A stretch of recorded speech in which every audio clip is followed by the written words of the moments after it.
Liverpool. They have had an incredible window, and it looks like they'll be adding even more. Hugo Ekitike potentially on his way to Anfield. What's the latest on that one? Yeah, well, this is what you get when you run really sensibly and sustainably, and you don't in the summer of 2024. It means you've got a rather large chequebook and you can attack the window, and that's exactly what Liverpool are doing. They've got these targets, they've gone out and got them nice and early, and yet there could be another €100 million player about to hit Anfield. Hugo Ekitike, what's the latest? Well, talks have continued over the course of this weekend between Liverpool and Eintracht Frankfurt. We reported yesterday that the fixed fee part of the deal was agreed. That bit was sorted between the two football clubs. That's €80 million, which is around £69 million. That's the guaranteed payment that Liverpool will be making to Eintracht Frankfurt. The conversations then continued with regards to what the add-ons were. Now, we've been reporting throughout the course of this summer that Eintracht Frankfurt wanted €100 million for the player. They're not going to get that, but they certainly will be getting close. There were some reports today on social media and from some transfer experts saying the deal was worth around €95 million. Our sources haven't confirmed that as of yet, but there is a real confidence between both clubs that they can get the deal finalised and sorted. I know there has been further contact and negotiations throughout the course of today. One of the things that's quite important to point out with Eintracht Frankfurt is that they're really meticulous about the way they do business and the way they do their player sales. And they always stand firm on the valuations that they have on the players. Now, you'll know because you've covered these transfers in the past, and they're always very specific about what they get, and they always want top dollar for their players. And when you look at the list of players that they've actually sold to Europe and to teams in the Premier League, you can see the type of money that they are generating. Obviously, Randall Kolo Muani up the top there for £64.2 million. Omar Mamouche to Manchester City in the January window as well for just over £60 million. Jovic to Real Madrid, Sebastian Haller as well for £45 million to West Ham a few years ago.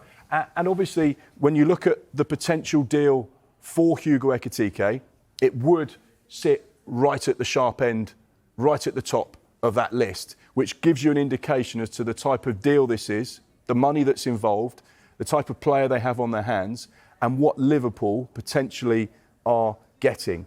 We know that the player wants to move. He was keen to join the Premier League, and when the interest of Liverpool was made aware to the player, he was like, absolutely, I want to join the Premier League champions. We know that there was that rejected bid from Newcastle earlier in the week as well. But as soon as Liverpool entered the transfer, for him, he had one eye and one eye only on that football club. So it feels like, with that basis, the personal term's not going to be a problem. It feels like it's only a matter of time now before we get deal agreed. Hugo Ekitike will be heading to Anfield. You say Hugo Ekitike heading to Anfield. He could have been heading to St James's Park because, of course, Newcastle United had a £70 million bid rejected by Eintracht Frankfurt. And this was, of course, against the backdrop of a certain Alexander Isak. Now, Newcastle United were thrashed 4-0 by Celtic in a pre-season friendly yesterday.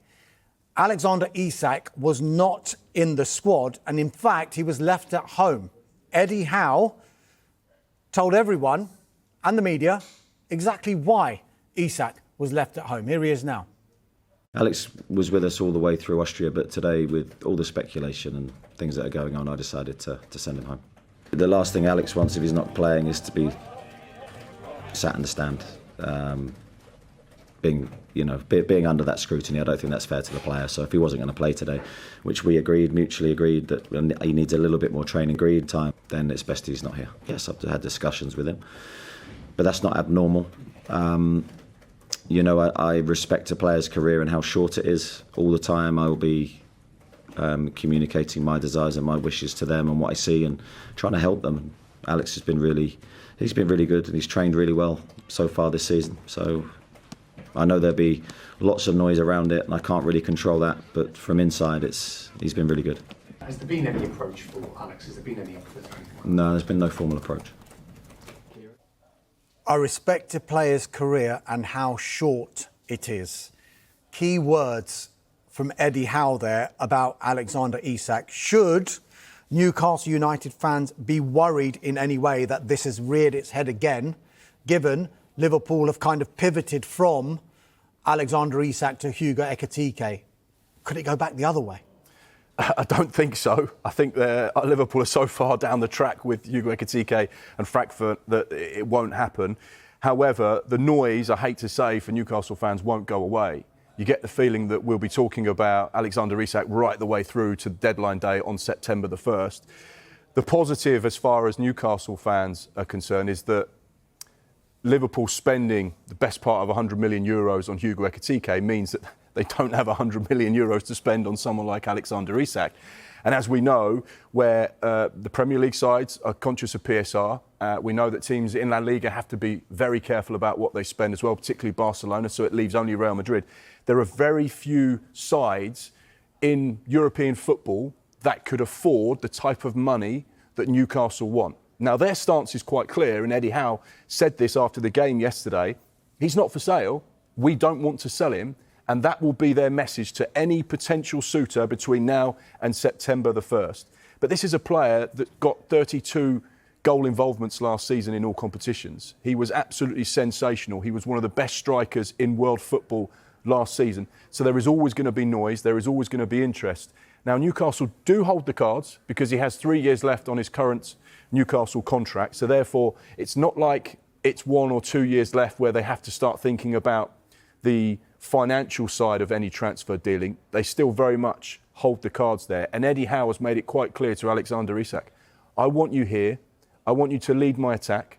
I want you to be a part of this Champions League squad and be a part of this team that I believe can not only better what we did last season by winning the League Cup, winning more silverware, but I believe we can have a huge impact in the Champions League, and you're a key part of it. So any noise, put it to one side if possible. Let's focus on Newcastle. It does sound like, and I know Newcastle United fans won't want to hear this, but from what Eddie Howe was saying, that maybe Isak's head had been turned by this interest from Liverpool. Now, you mentioned that Newcastle United hold the cards, 3 years left on his contract.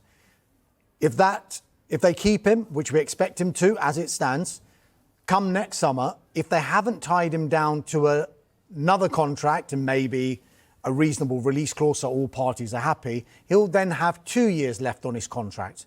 And Newcastle United might then find themselves in a position where they've got a player in Alexander Isak, who's only got 2 years left on his contract, and one of their number one targets in Hugo Ekitike is now plying his trade at Liverpool.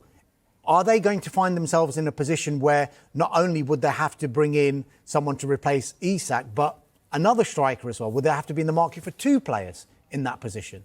Very possibly so. We know that they're in the market for a striker this summer. And Eddie Howe's plan was not just to buy Hugo Ekitike as a replacement for Alexander Isak. He had a plan to play them both together, but he also had a succession plan should Newcastle decide to sell Alexander Isak in this window or next summer. So I think that's quite important to point out. I think the situation moving forward is very much, they've lost Callum Wilson. They have Will Asula, who's a younger striker and an exciting prospect and product maybe for the future and a project for the future. So they do need someone who can fill the void if Alexander Isak were to be injured or to not be available, or as they've done in this pre-season, Eddie Howe wanted to share the load amongst the strike force. João Pedro was a player that they were very much interested in, who could play as that false nine, who could play through the middle as well. They weren't able to get that deal over the line. So therefore, they're back at the drawing board looking at their options and targets because it's absolutely a position they do need to strengthen. The problem for Newcastle is everyone knows that they had £70 million rejected by Eintracht Frankfurt, so they know exactly how much is on the chequebook.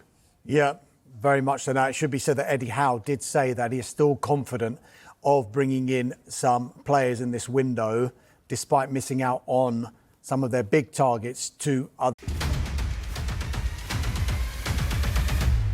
Ya saltan 1K y el barrio. Es determinante cuánto daño puede hacer el conjunto de 1K, sobre todo con Granero en esas primeras de cambio en la salida de escalera. Así que esa parte del partido va a ser absolutamente clave para el equipo de Iker Casillas. Por cierto, felicitar porque ha venido una buena afición de 1K. Tiene la pelota, Gerard Noya encara, sigue Noya, Noya dispara, Arnalot. 80 paradas ya para Arnalot. Gil Vidal ataca desde la derecha el número 9. Gil Vidal con el centro. Buena pelota. Arché. Con la rodilla le pegó. Pues es el que desatasca un poco el partido, ¿no? Con centros. Ojo ahí a ese golpeo. El remate. ¡Gol! ¡Mar Valiente! ¡Gol!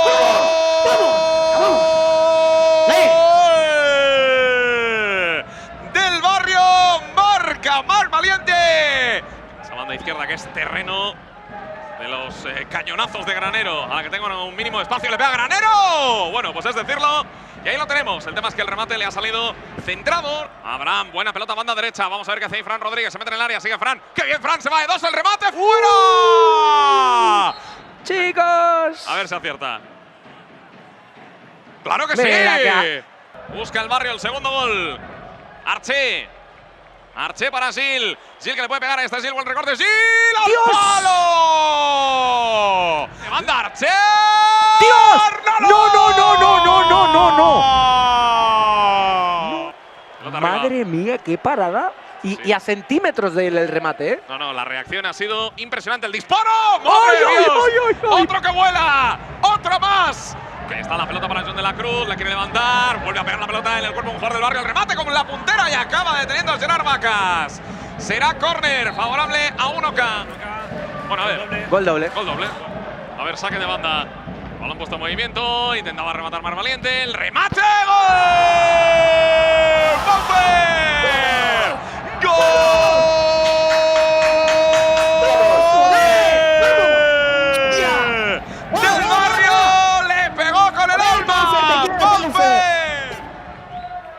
Y es penalti ¡madre normal. mía lo de los penaltis! Penalti normal. Y el que quiere hacer el 0-3 es el número 4, pega Valiente. ¡Vaya cañón! ¡Gol!